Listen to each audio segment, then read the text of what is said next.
evening, everyone. And again, thank you for coming and joining today. Again, we will start with a short mindful breathing exercise.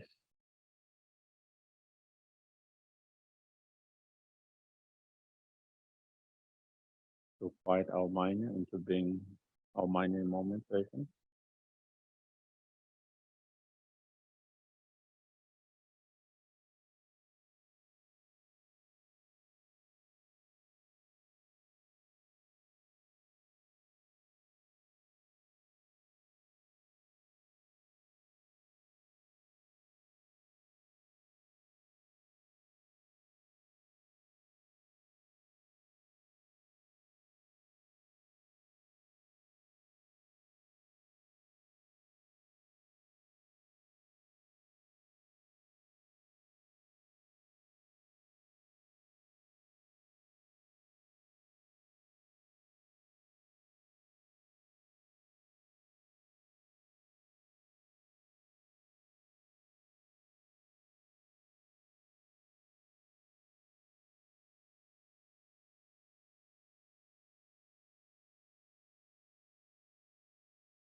Then we can try to generate a good intention by thinking, by us coming together, listening, reflecting, contemplating.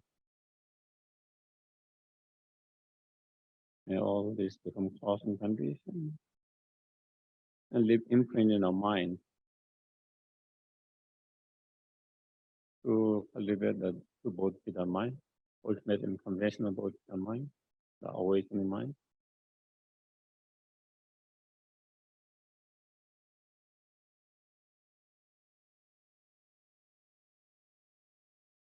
And having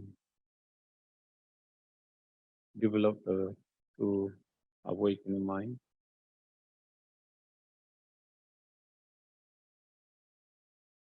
may we be able to achieve fully awakened state as soon as possible.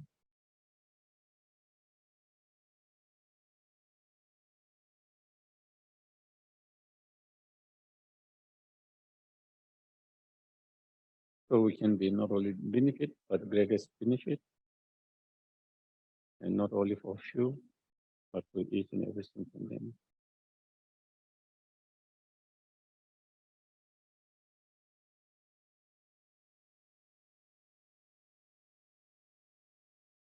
And while on the path, may we always be helpful, beneficial, directly, indirectly.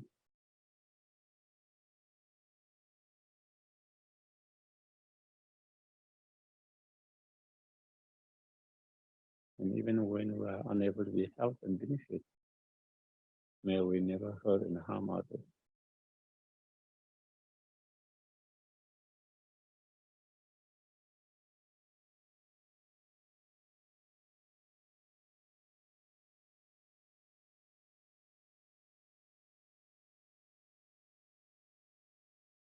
Okay. To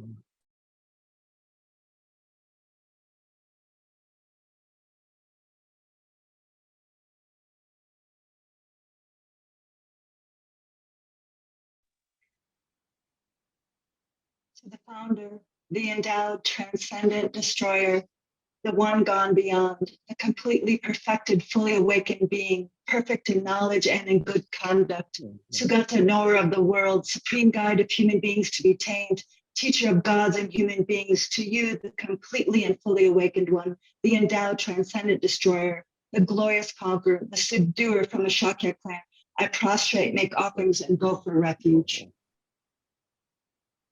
Homage to the Supreme Buddha, homage to the Dharma refuge, homage to the great Sangha, to all three ever devout homage, to all worthy of respect, bowing with bodies as many as all realms, atoms, and all aspects. With supreme faith, I pay homage. Do not commit any non-virtuous actions. Perform only perfect virtuous actions. Subdue your mind thoroughly. This is the teaching of the Buddha.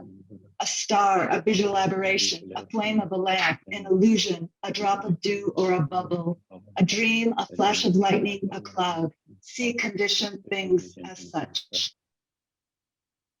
Through these merits may sentient beings attain the rank of all-seeing, subdue the foe of fault, and be delivered from samsara's ocean, perturbed by the waves of aging, sickness, and death.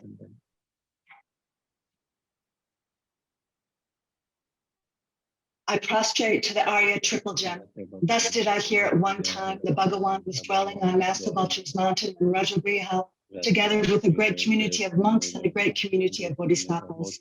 At that time, the Bhagawan was absorbed in the concentration on the categories of phenomena called profound perception.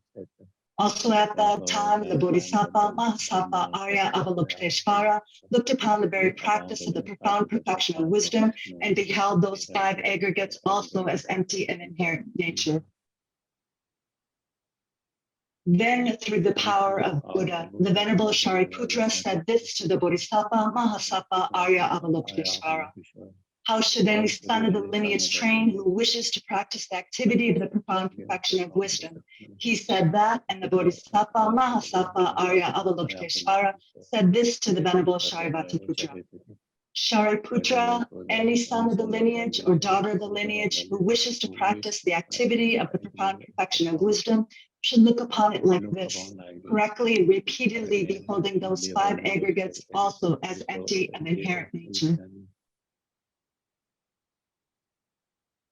Form is empty, emptiness is form, emptiness is not other than form, form is also not other than emptiness. In the same way, feeling, discrimination, compositional factors, and consciousness are empty. Shariputra, likewise, all phenomena are emptiness without characteristic, unproduced, unceased, stainless, not without stain, not deficient, not fulfilled. Shariputra, therefore, in emptiness, there's no form, no feeling, no discrimination, no compositional factors, no consciousness. No eye, no ear, no nose, no tongue, no body, no mind, no visual form, no sound, no odor, no taste, no object of touch, and no phenomena. There is no I element, and so on, up to and including no mind element, no mental consciousness element. There is no ignorance, no extinction of ignorance, and so on, up to and including no aging and death, and no extinction of aging and death.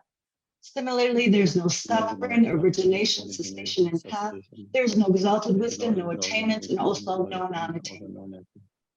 Shariputra, therefore, because there's no attainment, bodhisattvas rely on and dwell in the perfection of wisdom, the mind without obscuration and without fear.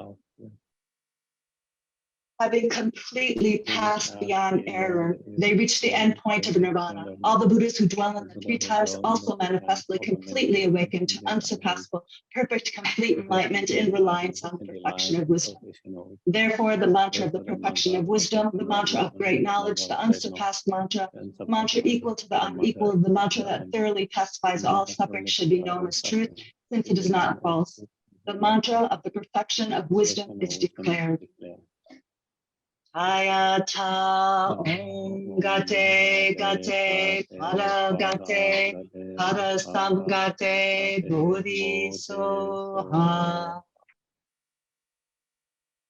Shariputra, the Bodhisattva, Mahasattva, should train in the profound perfection of wisdom like that. Then the Bhagawan arose from that concentration and commended the Bodhisattva, Mahasattva, Arya Avalokiteshvara, saying, well said, son of the lineage, it is like that, it is like that. One should practice the profound perfection of wisdom just as you have indicated. Even the Tathagatas rejoiced. The Bhagawan having thus spoken, the Venerable Shariputra, the Bodhisattva, Mahasattva, Arya Avalokiteshvara, and those surrounding in their entirety along with the world of gods, humans, asuras, and Gandharvas were overjoyed and highly praised that spoken by the Bhagawan.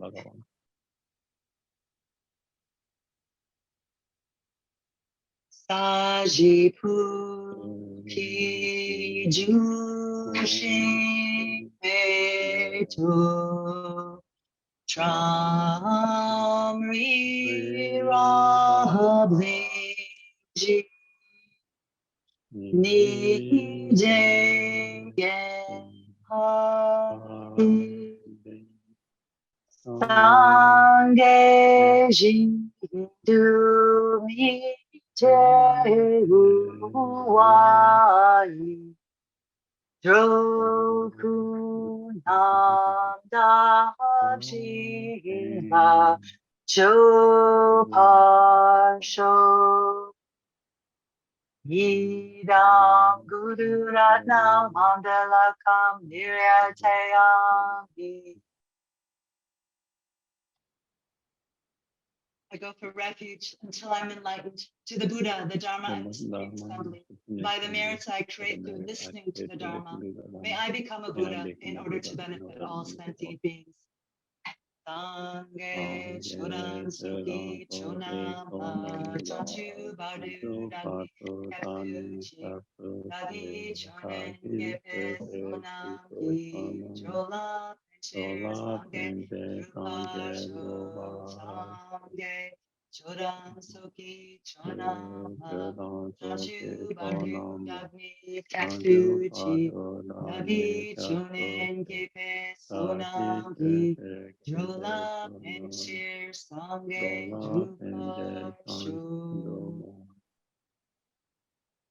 Anche perché mi sono anche come le destinazioni per poter della lo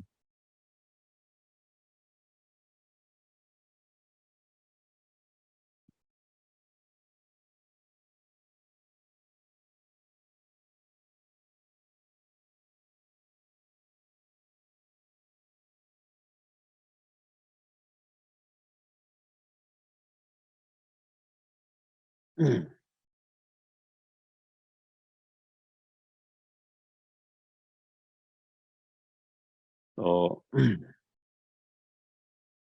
we have been going through this Nagarjuna's commented Bodhichitta and starting with the ultimate Bodhichitta. We are in a section where is describing the ultimate Bodhichitta. That is the wisdom realizing the emptiness of the Bodhisattva. And in describing the emptiness, by describing different level of emptiness, starting the gross level of emptiness that is presented in some other school of earlier Buddhist school of or other school, then and then presenting and the most ultimate and subtle emptiness according to the Nagarjuna or Prasangika point of view. So,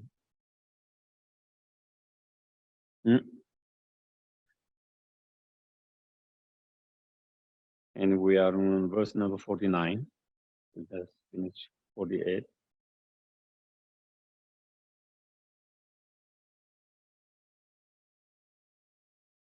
So here he says, as non-origination and as emptiness, or as a no self,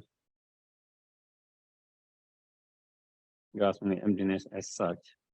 He who meditates on lesser truth, that is not a true meditation.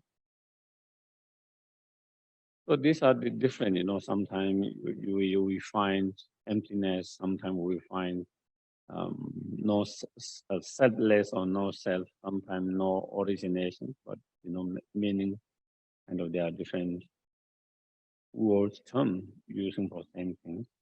But here what he's saying, the emptiness or selflessness that is presented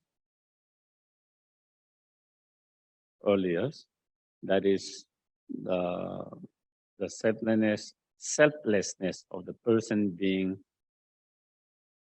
empty of permanent heartless, autonomous, that presentation of selfness, one that explained, in some of the sutras and other school of thought. Then there is presentation of selflessness, which is a little bit more subtle than that, which is, the self. That is like the pilot, the self that is self-sufficient and self-autonomous, like the pilot. Also, it said there is no such self. So that presentation of selflessness is even more, or emptiness is more subtle than early ones. And then, the presentation of emptiness, according to the Mind Holy School, that how everything is in the nature of the mind, a projection of the mind. There's nothing, there's no external objects that exist from its own side or inherently, And so there's no external phenomena or object that could exist by itself or from its own side or inherently. All of both external and internal object phenomena are all in the nature of the mind. Everything comes through the mind, is all created by the mind, is all projection of the mind. So the emptiness of no inherently existing external objects that is produced by, partless particles. So all this kind of presentation of selflessness, and through understanding of different level of those presentation of selflessness, we can overcome some of the gross level of ethical emotion, gross level of anger, gross level of attachment, gross level of, jealousy, pride, so forth. But still, because those presentation emptiness is not the most subtle one, because that presentation emptiness is not the most subtle one, not the ultimate one, that is not the final Buddha's thought. Therefore, even we meditate on them with that understanding, we can only overcome and reduce the gross level of ethical emotion, not the subtle level of ethical emotion. In order to reduce and overcome even the most subtle level of afflictive emotions, then one need to have a realization of most subtle emptiness, that is the emptiness of inherent existence. Our all phenomena are empty of inherent existence, One need to understand, realize, and meditate on that. So, so that is the earliest, that is why he who meditated on lesser truth means those subtle, not the most subtle, but the gross level of different level of the selflessness or emptiness. If one is meditating on that, and that is not a true meditation, that is not subtle meditation on emptiness. That is not meditation on a subtle emptiness as presented by the Nagarjuna. So that is what he's saying. So therefore, understanding of those gross levels of selflessness or emptiness does help. They are the tools to overcome certain gross level of afflictive emotion. But if you want to get more rid of not only the gross, even the most subtle level of delusion, then you need to understand and meditate on the more subtle emptiness. So, and next, the notion of virtues and non-virtues characterized by being momentarily disintegrated. The Buddha has spoken of their emptiness. Other than this, no emptiness is held. So again, all the virtues taught, non-virtues taught, all the virtues action, non-virtuous actions, all of them are momentary. They all comes and go, disintegrate and comes and go. Transitory. Their nature is transitory. Something that's transitory, something that is ever changing, cannot be inherently existing.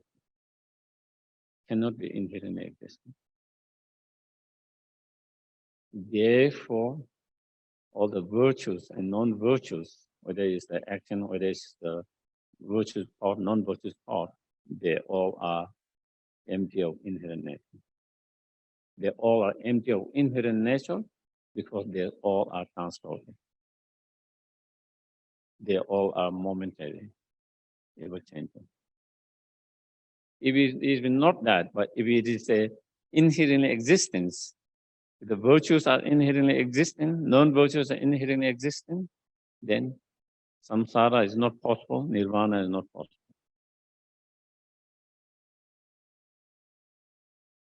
There is samsara because, there is an ignorance that gives rise to non-virtuous thoughts such as anger, attachment. Due to such anger and attachments, then non-virtuous actions are created. And due to non-virtuous actions, then samsara is produced. But if that virtuous thought or actions are inherently existing, one, it doesn't depend on the delusions, the ignorance.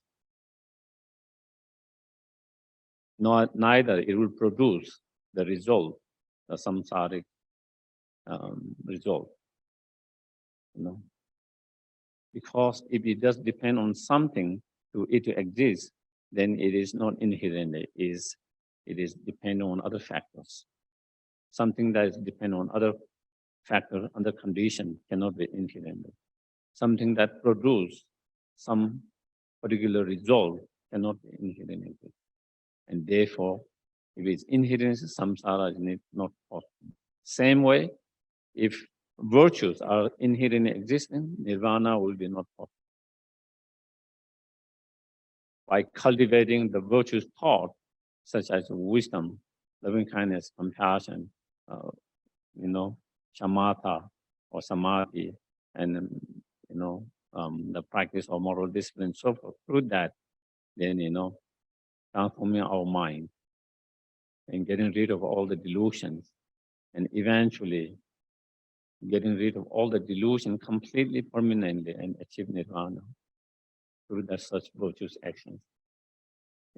Virtuous actions and virtuous thought. But if they are inherently existing, that will be not possible. That will be not possible. And so therefore, nirvana is possible because the virtues are non-inherently existing, as well as the non-virtues. Nirvana is possible. Samsara is there. Samsara is possible. Samsara can be there because, again, non-virtues is non-inherent existence. The Buddha has spoken of their emptiness. So therefore, Buddha has spoken the emptiness of virtues and non-virtues. The Buddha has spoken both virtues and non-virtues are empty of inherent existence. Neither virtues exist inherently, neither non-virtues exist inherently. Not only non-virtues exist inherently, even the virtues do not exist inherently. Not only the problem do not exist inherently, even the solution do not exist inherently. And when one has realization of that, then there is no grasping to not only the non-virtues, but there is no grasping the virtues as well. Not only there is no grasping the samsara, there is also no grasping to the nirvana. Other than that, other than this, no emptiness held.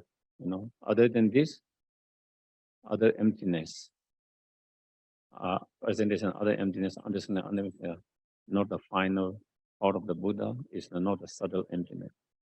The most subtle emptiness is that things are empty of inherent nature. And that is what the Buddha spoke. Yes. And next, 51. The abiding of the mind, which has no objects, is defined as characteristic of space.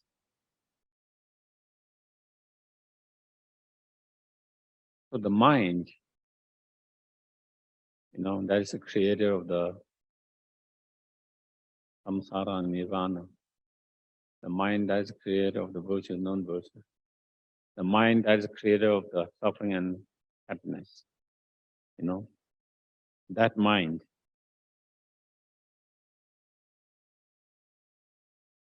the abiding mind, that mind which has no object, that mind do not have the object of truly existing, the object of ignorance, that object, the object of ignorance. What is the object of ignorance? Is truly existing or inherently existing object. And such objects do not exist. And the mind which is empty of such existence, the mind which is empty of inherently existing object, is defined as a character of space. That emptiness is explained like a space. As I mentioned before, when we talk about space, the way it is defined, or in a Buddhist study of objects or things, is the definition of space is something that is merely empty of something touchable and something abstracting. That is what definition of space, according to that, is mere empty, is mere emptiness of something that can be touched, something that can be abstracted. Just like that, when we talk about emptiness is a mere absence of truly existence. Do you get it? Emptiness is mere absence of something truly existing. Therefore, you see very much in many of the sutras and teaching here, similarity between the emptiness and space is given that way. Because both of them is mere absence of something. Both of them are mere empty of something.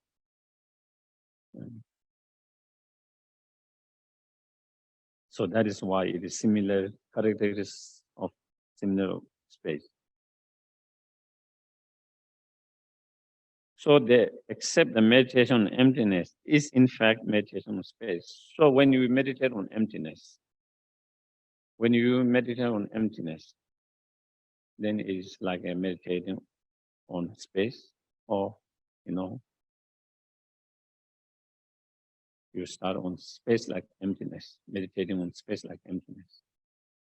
And meditating on space like emptiness is meditating on mere absence of truly existing. You go through certain reasoning, logic, analysis, and through that, then you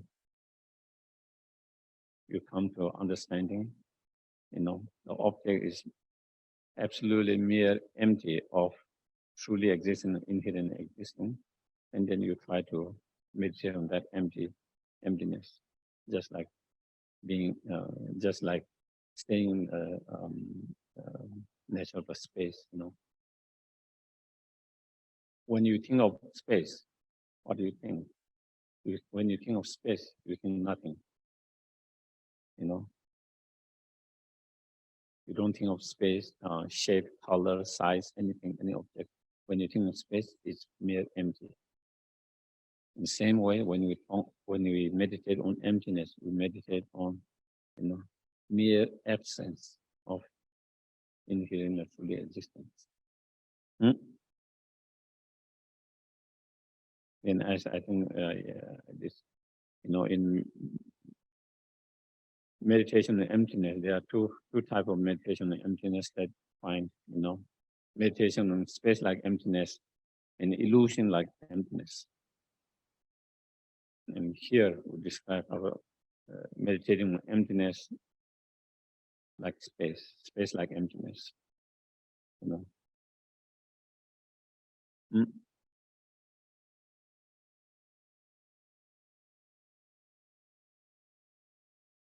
Next 52, with the line road of emptiness, all pronouncements are frightening.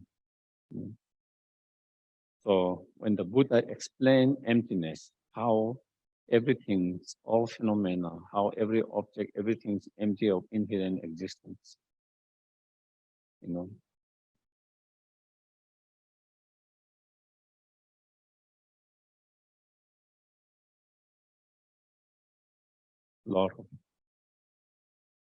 Lot of intellectual as well as non-intellectual are frightened, scared.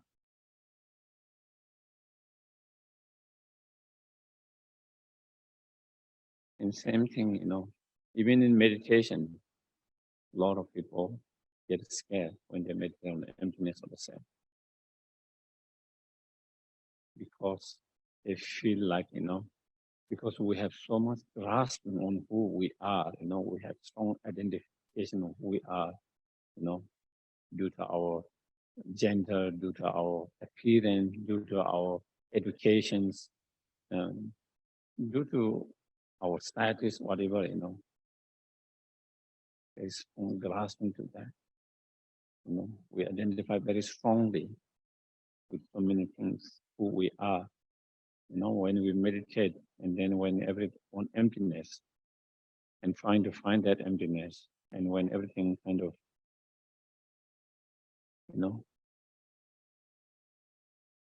what you think you are started to disappear, dissolve,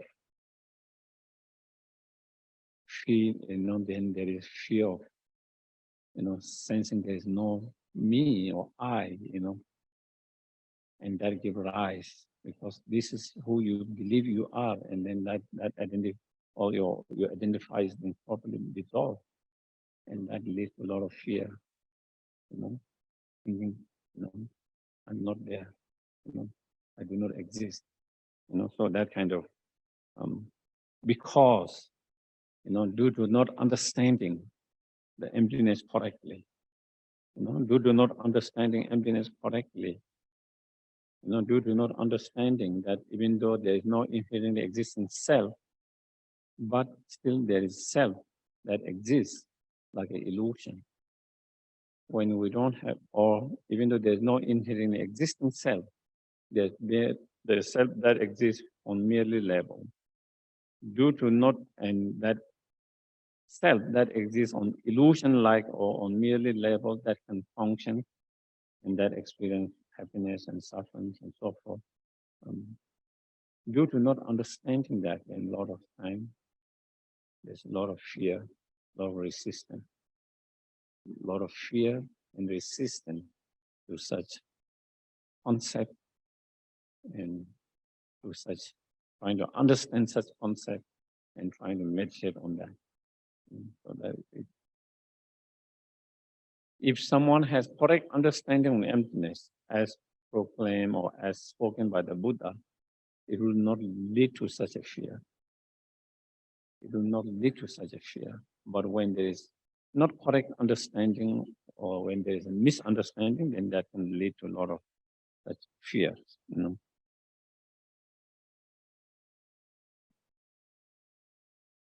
Wherever such speakers reside, their emptiness lies in the way.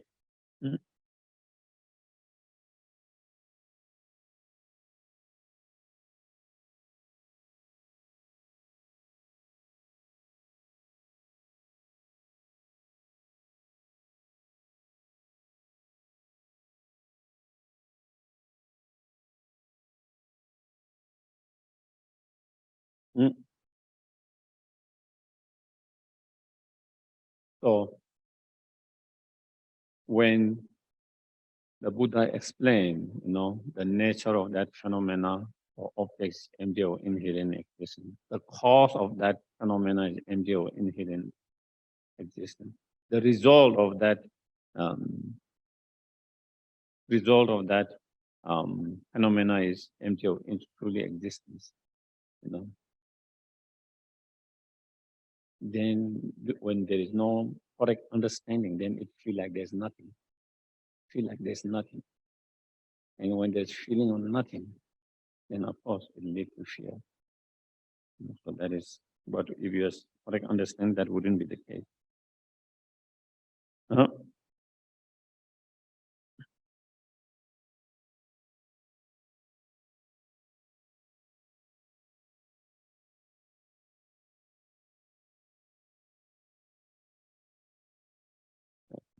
No matter in Jimba's translation, no matter what position they embrace, that very stand revert to emptiness.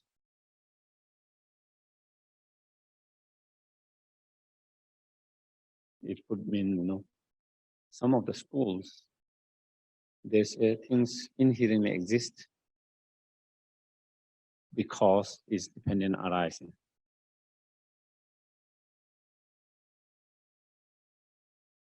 Things exist inherently because it's dependent arising. In Nagarjuna, is the opposite. It's non-inherently existing because it's dependent arising. The very logic, very reasoning they hold to prove something inherently existing, Nagarjuna used same reason and logic to prove the opposite, non-inherently existing of that. And so that is, that is their positions they embrace, but that very stand revert to the emptiness from Nagarjuna's point of view. That very point, reasoning they hold something to exist inherently is proved to be non-inherently existing, same stand. 53, to whom consciousness is momentary, to them it cannot be permanent. So the mind is impermanent, how could it be inconstant with emptiness? So this is showing a contradiction to the mind-only school. The mind-only schools, again, mind-only school proceed that mind is impermanent. They say mind is impermanent, just like all other Buddhist school of thought. They are momentary. Therefore, they are impermanent. Therefore, they are, not permanent. While they said that, at the same time, they say the mind is inherent existence. Inherent existence. While they believe the mind is not permanent, mind is impermanent, momentary, at the same time, they believe it's inherent existence. And to Nagarjuna, there is contradictions. That is contradictory. That is contradictory, So therefore, if something impermanent, then it wouldn't be consistent with,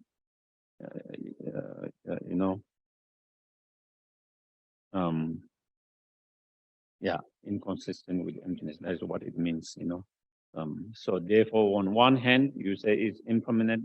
Another hand, you say is inherent existence, and there's contradiction because if something is inherent existence, so then it will not depend on cause and conditions, other factors. If it doesn't depend on other factor, cause and conditions, then it can't be impermanent, and therefore it can't be momentary. And you said they are momentary. You said they are impermanent. If it's impermanent, momentary, then it is momentary, is impermanent because it depends on cause and condition. It's ever changing due to changing cause and condition. If that is the case, then how can it be inherent existence? That can't be inherent existence. So that is showing the contradictions from the Nagarjuna point of view, from the middle way point of view, such view, while being impermanent at the same time being inherently existing, there is a contradiction. So therefore here, 54, in brief, if the Buddha uphold the mind to be impermanent, how could they not uphold that empty as well, So how can, it not be empty of inherent existence, If it is impermanent, then,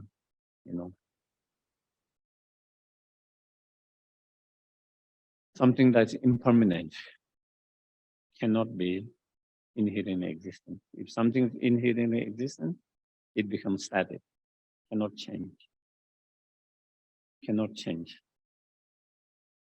If it changes, then it cannot be inherent existence. And therefore, anything that is impermanent, it can't be inherent existence. Therefore, the mind cannot be inherent existence. It's non-inherent existence. It can't be inherent existence because it's impermanent. Therefore, it's empty of inherent nature because it's impermanent.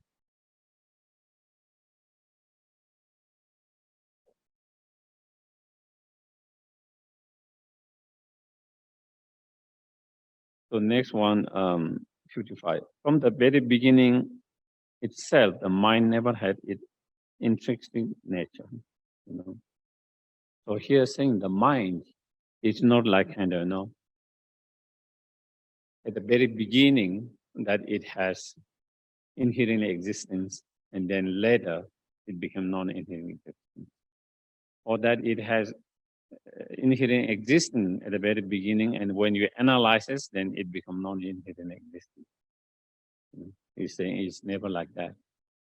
From the very itself, the moment consciousness exists, from that very moment, the nature of that, from the very moment the mind exists or mind coming into existence, from that very moment, the nature of mind was non-inherent existence. Do you get it, what I mean? The nature of the mind, non-inherent existence, was from the very moment mind exists. That it wasn't that it became non-existent later. Let's say the cup was here before, and later it became non-existence because someone took it away or someone broke it. It wasn't empty from the very beginning. Do you get it, what I mean? Or someone broke it. Someone took it or someone broke it. Now it is non-existent here, but it wasn't non-existent from beginning. It became non-existent later. Was something that it was existing before and then it became non-existent after we started to analyze. It is saying it wasn't like that. The very nature from the very beginning, the nature of mind was non-inherent existence and intrinsic nature. It's not being stated here that entity which possesses intrinsic existence somehow like this, it is not like that. It being stated now, the nature of the mind is non-inherent existence now, even though it was not like before. Isn't like that. So it is one. If one asserts this, one abandons the locus of self-owned mind. And if one understand that, reject that, then we understand the emptiness of the mind. It's not the nature of things to transcend one's own intrinsic nature.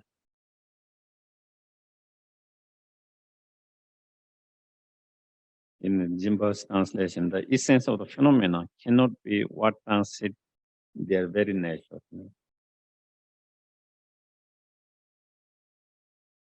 The very nature, the very essence of the mind, whether you said very nature of the mind or the very essence of the mind, was empty of inherent nature, empty of inherent existence.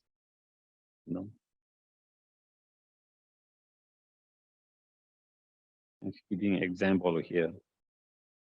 Just as the sweetness is the nature of molasses and the heat, the nature of fire. The moment the fire exists, the heat is there. It is not like the fire was first and then heat comes later, or the molasses come and sweetness come.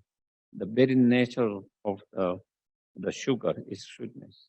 The very nature of the fire, is heat, hot. In the same way, the very nature of phenomena is non-inherent existence. That is where the example giving. The very nature, because when we say very nature, it means that it's not coming something later. Develop something later. Do you get it? Sometimes we can develop certain things in our life. We can learn and develop, but that is not by very nature. That is something we learn and we develop that comes later. Similarly, just like giving the example of the sugar and the sweetness in sugar and the hot or heat in the fire, it's very nature of fire, and same way the very nature of the mind is empty of inherent existence. So that is why the point is trying to prove. Likewise, we maintain that the nature of all phenomena is empty. In the same way, the very nature of all phenomena is empty of inherent existence.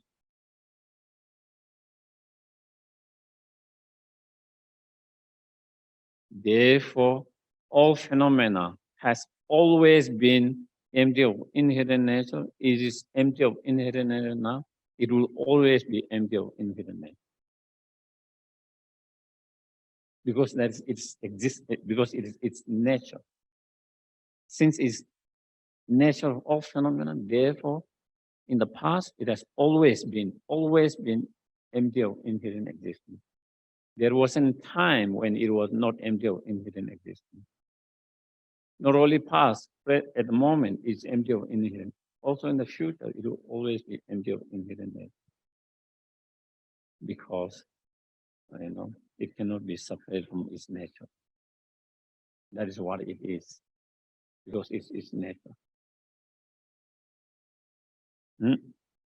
When one speaks of emptiness as a nature of phenomena, one in no sense profound nihilism. By same token, one does not profound nihilism either. So when you understand the emptiness, the meaning of emptiness as dependent arising, the meaning of dependent arising as emptiness, there is no way that you fall into one of the extremes. Of course, if you don't understand that, if you don't understand the emptiness, the meaning of emptiness is dependent arising, then you can fall into nihilism, emptiness, misunderstanding, nothingness. If you misunderstand emptiness to be nothingness, then of course there's a danger of falling into nihilism. On the other hand, when we talk about, dependent arisings due to cause and conditions, arising of certain objects, certain phenomena, appearance of certain phenomena, function of certain phenomena. If you don't understand the meaning of that dependent arising emptiness, then you can go in the other extreme of internalism or the extreme of permanence by thinking that inherently existing cause giving rise to inherently existing result. Inherently existing object coming into existence or appearance and function. And so, but when you understand the correct unmistaken, when one has an unmistaken understanding of emptiness, that meaning of emptiness to be dependent arising, the meaning of dependent arising as emptiness, then, there is no way to fall in any of the extreme, and therefore, Arya Nagarjuna making point when he said, how all phenomena are empty of, how all phenomena are empty of existence, its own side or inherent existence. Neither he is saying that they do not exist at all or nothing, nor he is saying they exist from its own side. By negating two extremes, then presenting the middle path, middle way. And that is the when we understand the middle way, the middle path of emptiness, that is the correct understanding of emptiness.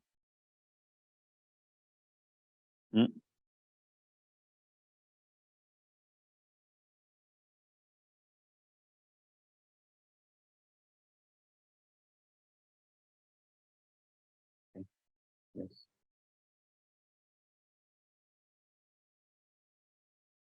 And now, he go more independent arising. So up to here, she spoke more on emptiness.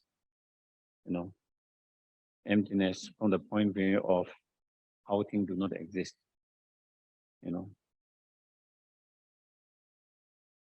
Presenting all phenomena or all things how they do not exist. Meaning, how they do not exist inherently, truly exist, by from its own side.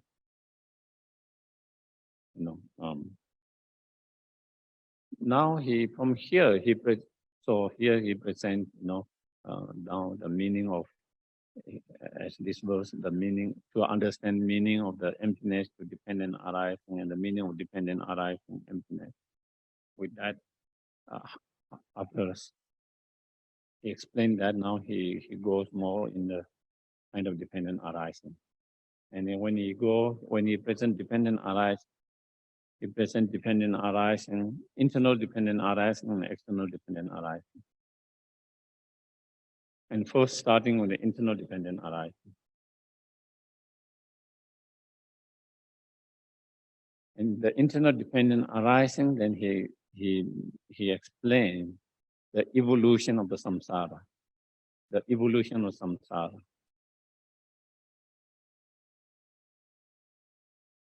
From the point of view of 12 dependent link, or 12 dependent link of dependent origination.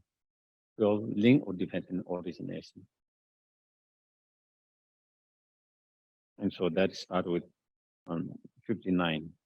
Starting with the ignorance and ending with the aging. All process that arise from 12 link of dependent origination, we accept them to be like dream and illusion.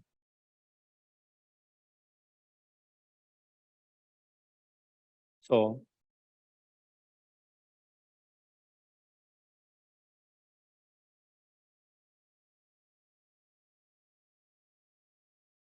he go this very 12 link much more detail in his other writings, the fundamental treatise or the root of wisdom.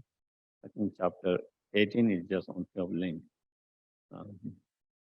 And of course, also there is a dependent arising sutras. So that teaching is based on that sutra.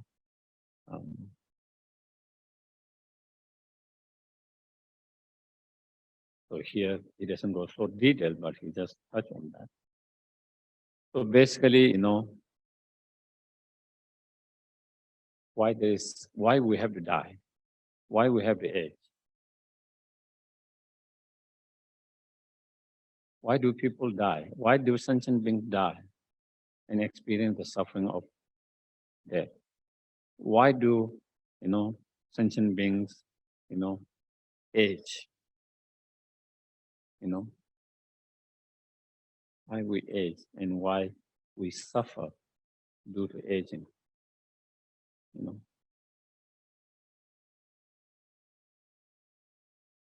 Why do we suffer due to aging?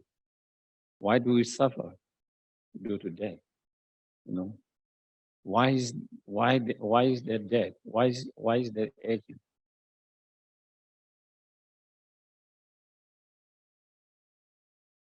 So he said there is death and aging because there's samsara. The birth or rebirth is samsara rebirth. As long as we are samsara rebirth, you cannot escape aging and death. That is what it is. As long as you have samsara rebirth, you cannot escape aging and death.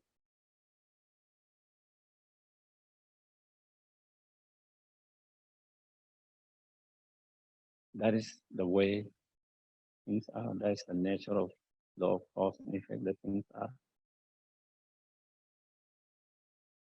There's nothing to do with punishment. There's nothing to do with deserving, undeserving. Everyone who have a samsara rebirth, just like any plant that grow, they will come to end. No plant that will last forever. Something that comes, they will die one day. There's nothing to do with undeserving, deserving, punishment. This is how things are. Once a plant grows, it comes into existence, it lasts, however it lasts, and then it decays and comes to end. Same way, when we have samsara rebirth, then, as part of that, then, we abide, while we abide, aging, and then it comes to an end with death, If there is no more the plant, it doesn't grow, then there's no end to it. Same way, if there's no samsara rebirth, then there is no aging and death. If you don't plant the tree or if you don't plant the flowers or whatever plant, you wouldn't see them dying. But if you plant, they will grow and they will last, how long it will last, and they will die. Same way, as long as there's samsaric rebirth, aging and death come. Don't skip that.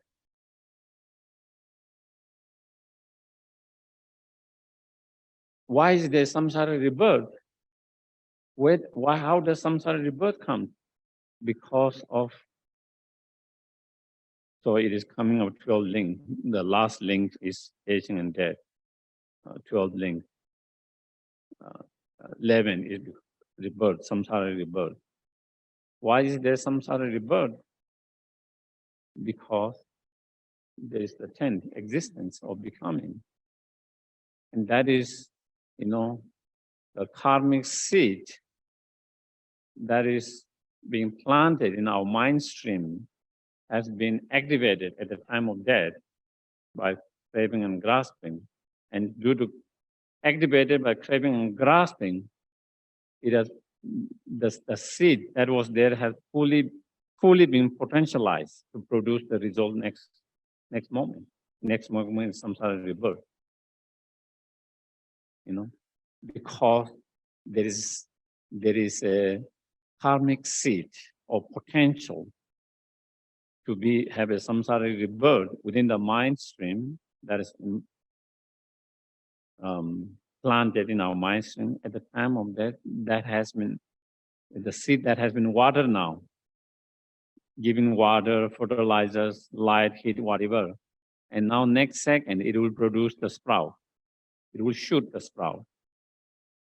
It has the potential, all the potential have come together.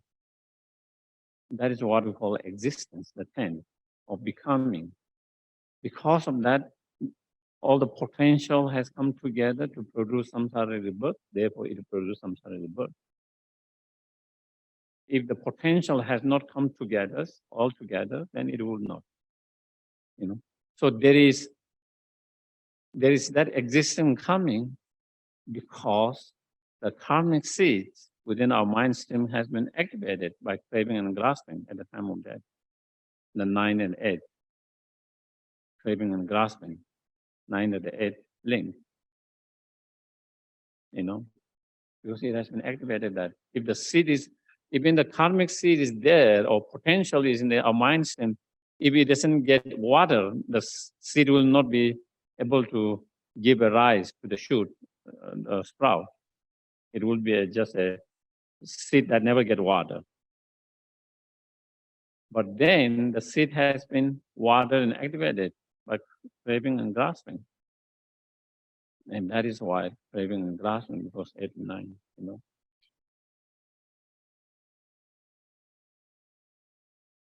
Why is there craving and grasping? How is the craving and grasping being able to activate? Because there is already potential. If there is no karmic seed of potential to be activated, then nothing can activate. If there is no seed, you can put water and fertilizer and nothing grow because there is no seed at all. But when there is a seed, and then on top of that you water, and then it produces the result, you activate that. Because there is the karmic seed within our mental consciousness, the third consciousness, When you engage in any actions, through any of the door, positive or negative, that very moment, the karmic seed or imprint has been left in the consciousness. And so that seed is in that consciousness, that consciousness carry that seed.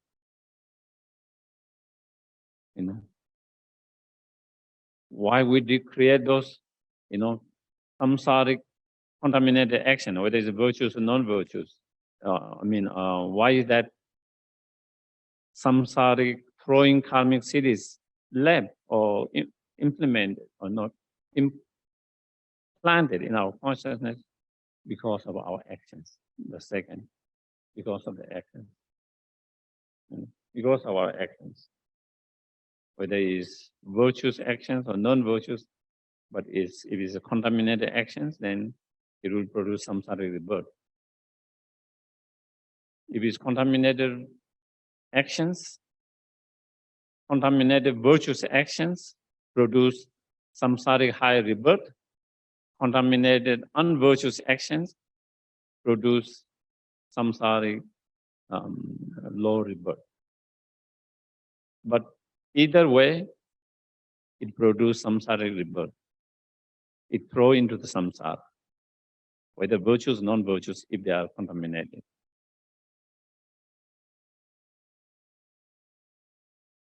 Why we do create contaminated karma or action? Why we engage contaminated action? Why we do create contamination? Because of delusions such as attachment and anger. And why is there attachment and anger? Because of the ignorance. Ignorance. Due to the ignorance. The first 12 link. First 12 link. Ignorance. And once we have samsara rebirth, the moment our consciousness leave this body and conceive into another body of samsara, from that moment, the name and form is being produced. That very moment, name and form is being produced. The fourth. And then, with the time, as we progress,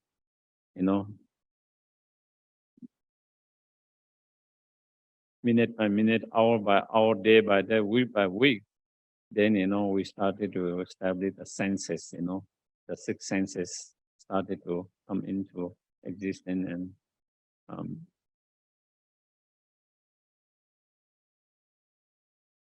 develop. The six senses are developed. So that is the fifth, the senses. And then, you have the consciousness, the sense faculties, and then when they're object, then when they come together, then we come in contact. The consciousness come in contact with the objects through the sense faculties. Okay. Even though there is eye consciousness, even though there is the iPad, if there is no eye faculties, sense faculties, the eye conscious will not be able to contact or perceive the iPad.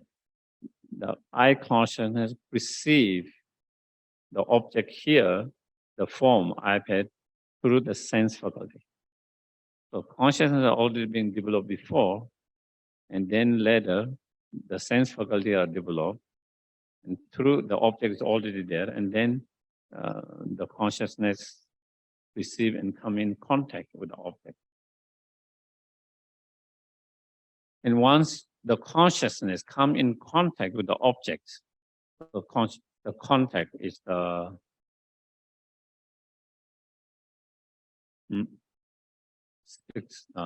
sixth link, you know. And once your consciousness come in contact with the object, then we distinguish or identify that object good, bad, nice, not nice, helpful, unhelpful, all of that.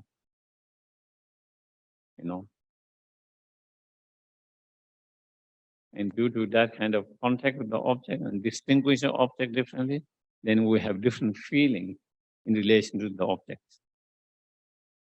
You come in contact with one object and then you distinguish that object to be something useful, beneficial, helpful, nice, meaningful, beautiful, attractive, pleasant, whatever, then you have feeling of good feeling when you come in contact with that object. You develop a nice feeling, pleasant feeling. On the other hand, your mind come into the object's contact, and then we perceive or distinguish it as a bad, useless, not good, so forth. Then we have different feelings for that object, unpleasant feeling, and that feeling comes.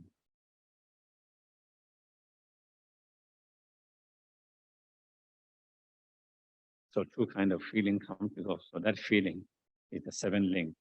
And then, due to the feelings, then, if it's pleasant feeling, then we have attachment. If it's unpleasant feeling, then we have aversion. So that is how this is the evolution of samsara, starting from the ignorance. Due to the ignorance, the delusion arises. Due to the delusion arises, we create actions, karma.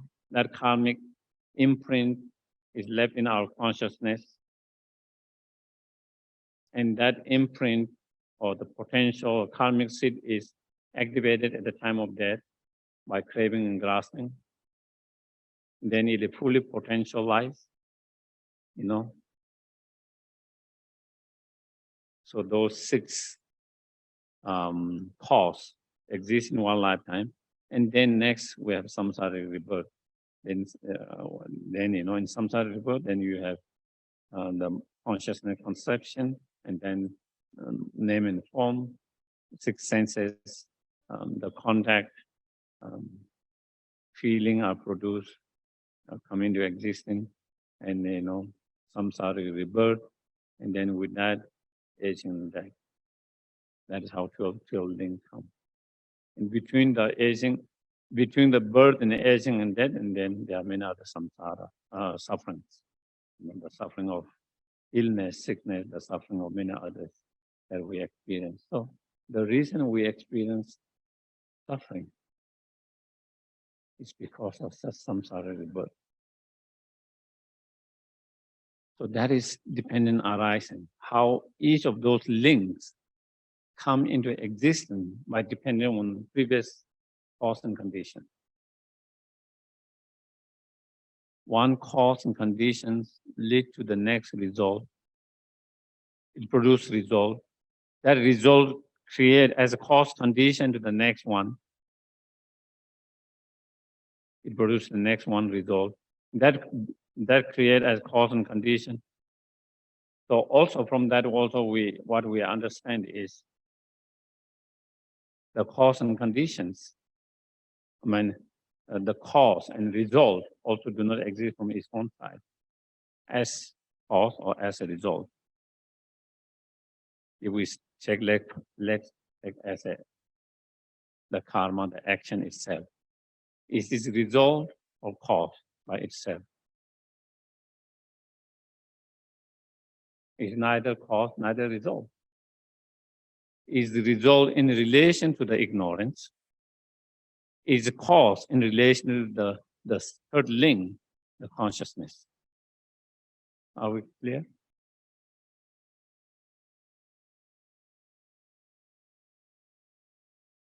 Clear or not? Just give you an example, another example. Let's say a seed, okay? A seed of an implant. Is that cause or result? By itself, is neither.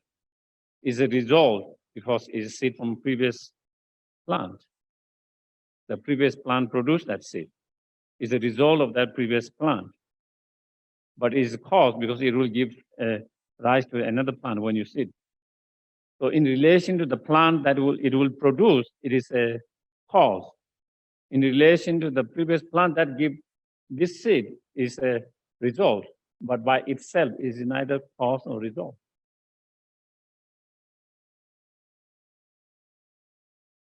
And again, this is one of the very important point Nagarjuna make again and again. And we already discussed last time, the mutual dependent arise. How nothing can exist as it is by itself. It can only exist, whatever it is, in only relation to many other conditions and factors. So here is dependent arising, explanation of dependent arising. It starts when in the sutras, Buddha called a rice seedling and saying, because of that, this is being produced. Because of that existence, this exists, pointing to the rice seed. Same way, then he go in with this dependent arising on this internal world of the samsara. Due to ignorance, actions, karma is created. Due to karma, karmic seed is planted in the mind stream consciousness and so forth.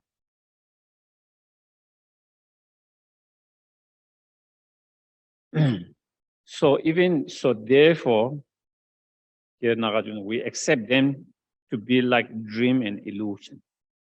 So he is saying all these 12 links, each of them, do not exist inherently or from its own side. Even though each of them do not exist inherently or from its own side, because each of them are dependent arise. Even though they are dependent arising, each of them, even though they are dependent arising, but due to our ignorant mind or to our mind that is not realized emptiness, each of them appear to exist from its own side inherently. The way they exist and the way they appear to our mind, there's it is not same. There is a what do you call this? Concordant, disconnect, or maybe it is mitumba. It's the opposite. The way it appears is to exist inherently, but the way they exist is non-inherently dependent arising. Therefore, they all are like illusion. They all are like a dream. The way they appear in your dream and the way things really happen is not same. The way it appears in illusion and the way things are not same. In your dream, you can be chased by someone, but in reality, there's no one who is really chasing you in that moment. There's no real someone chasing you. There's no real, even though in your dream it appears someone is chasing you. Same way in illusions, something can appear something, but in reality, that is not how things really is. There is that appearance, that illusion due to some trick, magic. So therefore, everything is like so therefore, illusion. So here, by explaining that, to make sure that there is no inherent existing ignorance giving rise to inherently existing actions. I wish, because again,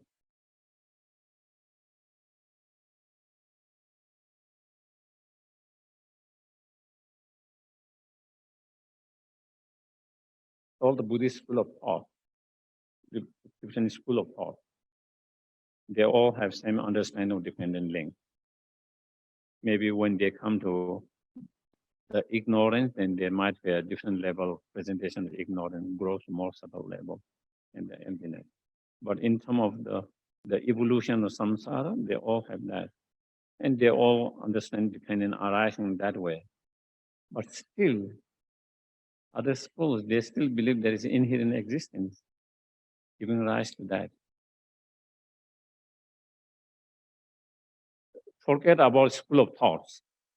Just try to apply our own individual experience. To try to see. Maybe you might have different experience, I don't know. But to me, when I see, any plant, seed being planted, you water it, give fertilizer, with the time you started to see them shooting, or flower started to sprout, blossom, and you see them dying. You all see this dependent arising. I see directly with my own eyes dependent arising. This many cause and condition is too hot and there are problems. Too much water problem, not enough water. So there is dependent arising that gives. At the same time, there is a sense of appearance and grasping in the seed that exists from its own side as a seed that giving rise to the sprout or shoot or the plant exists from its own side.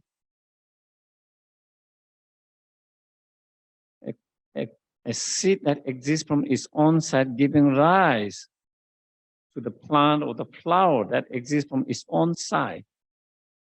Still, there is grasping of existing its own side.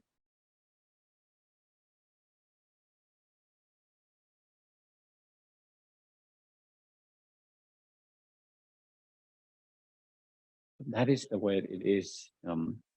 So therefore, that is where he makes points. We accept them to be like a dream and illusion. Each of them do not exist from its own side as it is, as it appears to our mind. So that kind of dependent arising, in order to, I think I did mention in the past and also here, again repeat, there are many different levels of understanding dependent arising. In order to have an understanding of emptiness from the point of view of dependent arising, where it becomes really understanding emptiness without that grasping, then you have to understand, dependent arising from the point of view how everything is merely imputed, merely labeled. Depending on that level, the thought, the mind, that impute. When you understand that everything is merely imputed, then you understand nothing exists from its own side. nothing exists from its own side, because this, when you think in your mind, merely imputed. What do you think? What does it kind of negate? It negates existence from its own side, objectively or from its own side. Merely label, merely imputed. And when we have that really understanding of that, then that will really, spiritual understanding, not intellectual understanding, but experiential understanding. When you have that experiential understanding, then, when we see that things, then we will not have the same grasping like we have at the moment. Truly existing or inherently existing, or the seed existing on its own side, giving rise to a result, the plant, the sprout, the flower existing from a fruit existing on its own side. We will not grasp that way at the moment. But of course, understanding dependent arising from the cause and condition, that does help to lead toward that understanding. So I think maybe today we will kind of,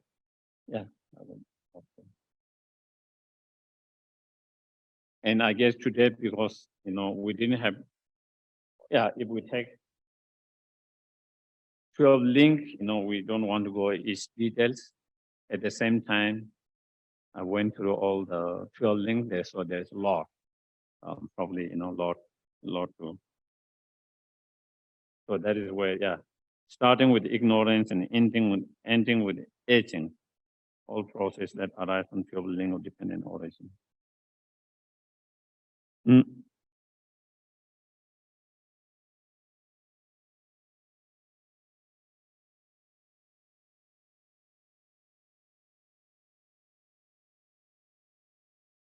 So I can take one question or two, if there is any questions.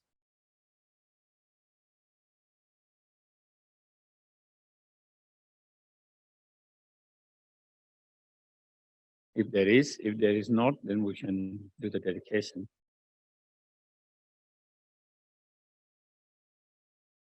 Yeah, can you, one moment.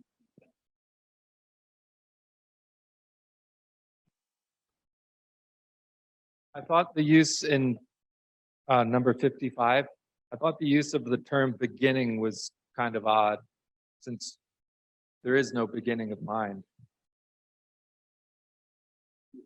55?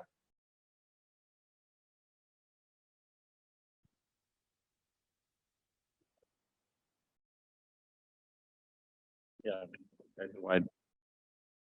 And Jimpa, he doesn't say beginning. Yeah, so because there is no beginning. So I guess that is where,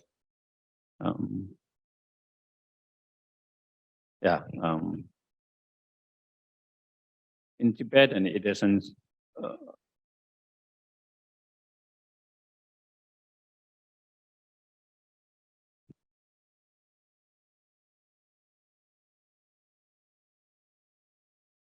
even though there's no beginning, but we do from the beginningless time.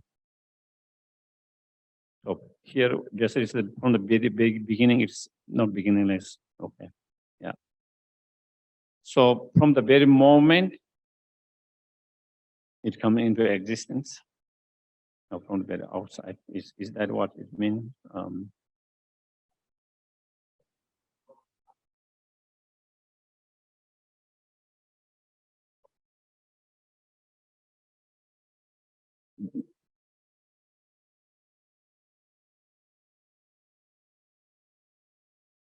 No, the term the point is that in the past there is not a time when there was a mind and where its nature was not inherent existence. It always comes together. The nature of the mind, whether you say from the beginner's lifetime or beginner's time or from the outside, it has always been empty of inherent nature. So I guess, in translation, maybe I don't know whether that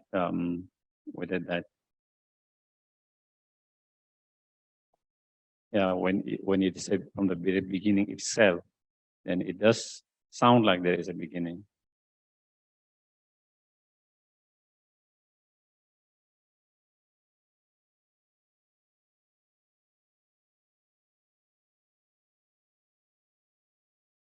Domani or Tomameba, Domani from very outside. What is that? What is that different from beginning? Very outset.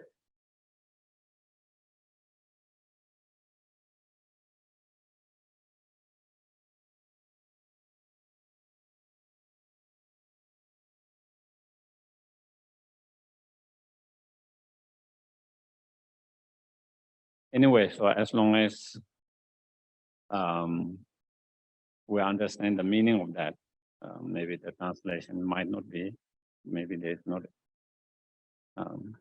yeah.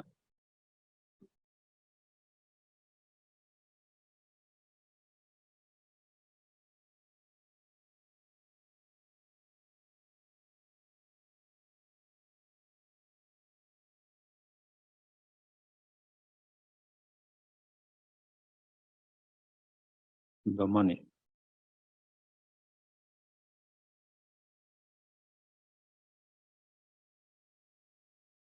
Yeah, even though, yeah, okay.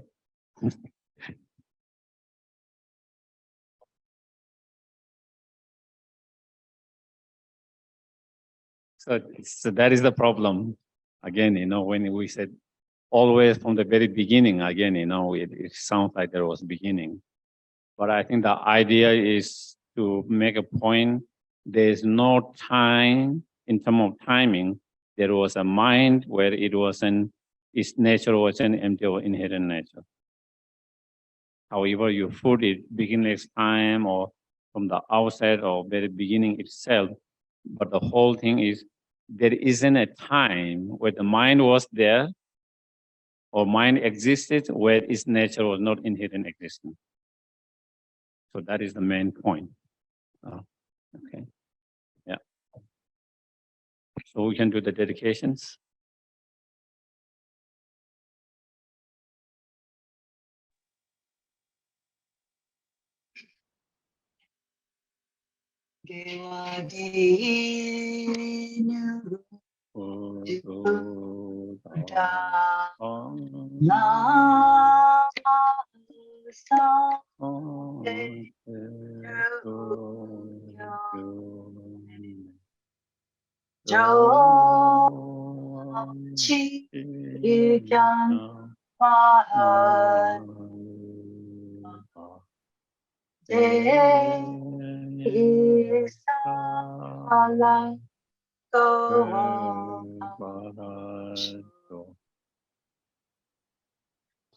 Cho Sam Cho Rinpoche Ma Ke Pa Nam Ke Ke Pa Nam Pa Me Gong Me Gong Yu Pel Wa Shu Gangri Rawe Kowe Shinkan Nam Dewa Madwe Chen Re Zing Wa Chen Zing Yat So Yi Zha Pe Si Te Ba Du Chen Yu